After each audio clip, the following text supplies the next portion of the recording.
This is a Zenolink data view analysis for Rod Brindamore. This is for a hockey slap shot. Data was collected on August 26, 2009. We'll begin in the performance profile. And in the performance profile, we're going to look predominantly at how effectively Rod utilizes the speed that he produces. So we call this the performance factor. The performance factor is essentially a measure of how efficient the athlete is utilizing peak speed or peak power potential at the point of collision or impact, depending on the sport. In this case, we're looking at two main areas, two principal parameters: the percent of maximum stick speed at impact, and that would be essentially your miles per hour, the speed at which the actual end of the hockey stick is moving. So we're looking at the percent of the maximum speed that's utilized at impact. And then we're looking at the percent of maximum, what we'll call stick release speed at impact. This is the angular component. So there's actually two components to power. There's the linear speed, and then there's the angular speed, the rotational speed that the stick has as well. They both combine to give us peak momentum. And the shot speed and the power of the shot is directly related to the ability to transfer momentum or speed from the stick to the puck. So what we're looking at here is how effective or how efficient Rod is in utilizing what he creates. And we're not looking at how he creates it or how much he creates, but just of what he creates, how much is he actually using. And he's using an incredible amount of what he produces. Typically, he's using 99% of his linear speed, which is fairly common to see high output at linear speed. But he's also using 93% of his angular speed stick, or angular speed stick speed, which is incredible. You can see against sort of a normal population of elite level players. Typically, somewhere around 70% is average. So he's definitely well above that. That tells us that of the power he produces, he uses a huge amount of that at impact. So from an outcome efficiency standpoint, incredibly efficient. You'll see that stick speed itself is about where we would expect. It's about normal, little above our average. The release speed is a little lower than average. So even though he's using a large portion of what he creates from an efficiency standpoint, he isn't creating as much angular component as the average population would be, average elite level player. So he's right up there, right in the averages, a little bit higher on the linear, a little bit lower on the angular, so right about average is what we would expect to see as far as shot power or momentum. So the first area that we'll investigate in terms of how the speed's created is the kinetic link. The kinetic link is essentially a measure of the power generation process from the ground up. So what we're looking at is the rotational speed of the lower body, the rotational speed of the upper body. Then we're looking at the rotational speed of the arms as they rotate around the spine.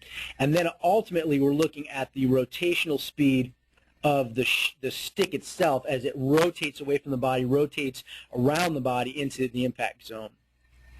We see here that in the kinetic link we have some reasonable connection between the upper torso and the arms. However, that definitely could be better. And so what's happening is we're getting a transfer of speed through the torso out to the arms, but we're not getting a really effective transfer speed, which means then the upper body works harder than it should to help compensate and contribute. We have really good arm acceleration, fantastic arm deceleration, and great stick release. So you'll see that there's actually a bend in the stick, especially as it hits the ice, and then it snaps forward. So you can see the bend in there and then the snap.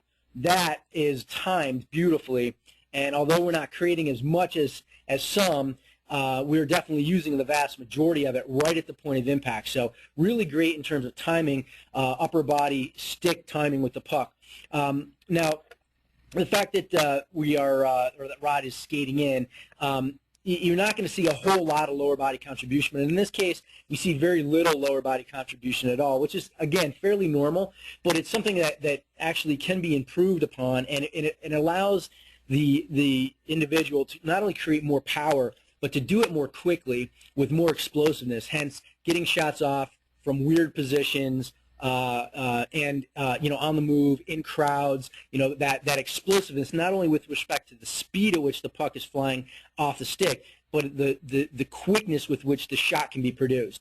So we would want to see more lower body involvement, although you're not going to see the type of lower body involvement you see, say, in a ground sport like baseball or tennis, but you definitely can get more lower body involvement. So overall, we have very good arm to stick kind of relationship, decent relationship between the torso and the arms, but we can work on that, and we definitely need to try to get a little bit more lower body involvement so that we get, because lower body will make the shot not only more powerful but more but quicker, allow for more explosiveness in terms of getting the shot off.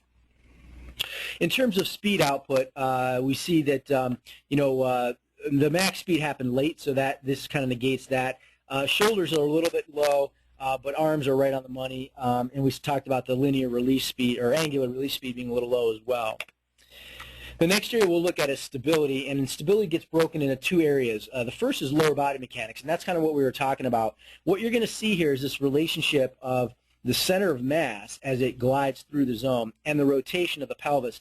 So what we want is right in this area a little bit more of this. So you can see as the shot gets produced, if we back up the video here a little bit, as rod comes into this action, right in here we would want a hair bit more of rotational speed output by the lower body to help contribute to the quickness and the power. You see right in here, though, as the shot gets closer to impact, we see that there is some pretty good lower body, like force contribution and rotation of the pelvis. That's where you see this. We want this just a little bit over here so you get it a little bit sooner.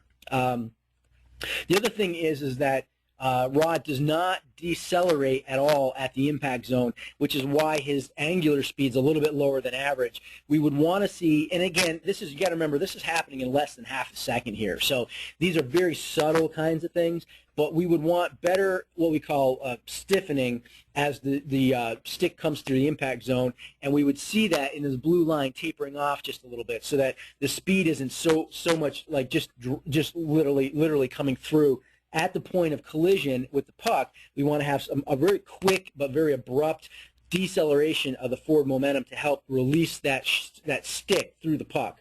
And that's something we can work on off the ice as well as from a technique perspective, looking at lower body strength, stability, the ability to create torque at the feet. So there's a lot of great training things we can do to enhance that. The other area we'll look at is spine stability. We're looking at flexion extension and left and right lateral bending.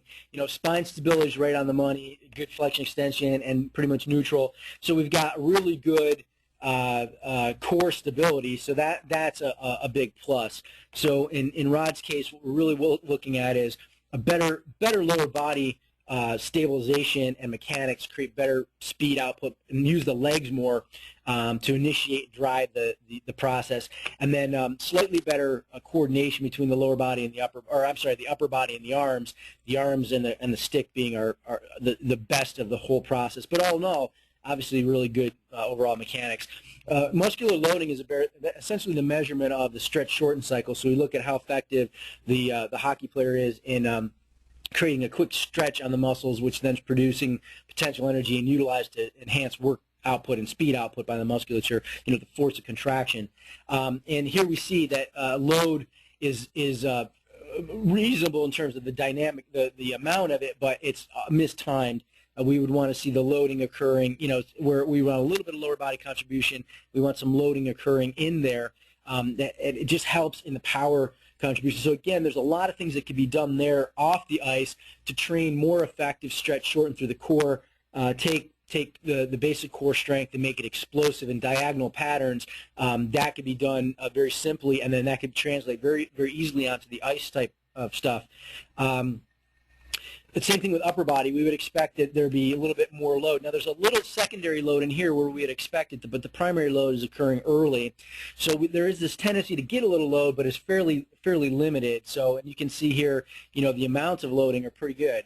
So the idea, though, is that there's not really good dynamic stretch shorten occurring at the torso or the upper body, and we can enhance that by, number one, creating better lower body stabilization, better lower body input, and then number two, by working on stretch shorten, diagonal stretch shorten patterns in explosive movements off the ice, and then bringing those into the onto the ice training and technique for that matter. Last area we'll look at is just the hockey stick dynamics, and basically what we're looking at is that the vast majority of the speed. So here's the puck sitting on the ice, stick, comes into impact with it, and the vast majority of all the speed is right where the intended direction is. There's a little bit of inside out, coming this direction, and a little bit of upward snap as the stick transfers to the puck, and that's totally normal. Looks great. Speeds are good, and overall trajectory is good. So in summary, overall we've got fantastic mechanics, but within that context, where we're limited or lacking is in the angular component, in the angular stick snap that really provides a lot of explosiveness and speed off the stick, the puck acceleration. And the two areas that we see breakdowns with respect to mechanics are lower body contribution and the relationship between the torso and the arms.